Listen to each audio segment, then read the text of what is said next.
6 అయింది. 6కి లేసి పిల్లలకి రెడీ చేయాలి టిఫిన్ బాక్స్లోకి.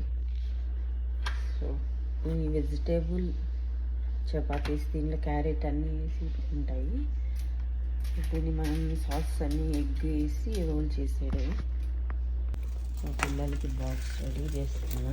ఈరోజు ఒకరికి ఉంది, ఒకరికి స్కూల్ లేదు. పాపకు ఉంది, బాబుకి లేదు. సో సాసులు వేసి రోల్ చేయాలట. ఇక్కడ రైస్ తినాలి ఎక్కువ. సో చపాతీలు పిజ్జాలు అవి తెచ్చుకొని తింటారంట ఎక్కువ. మా పాప అయ్యే పెట్టి నాకు అంటుంది.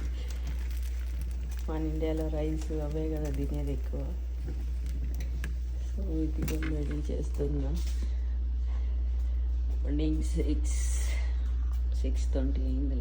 మా పాప 6:30కి లేపుతాను. 7:40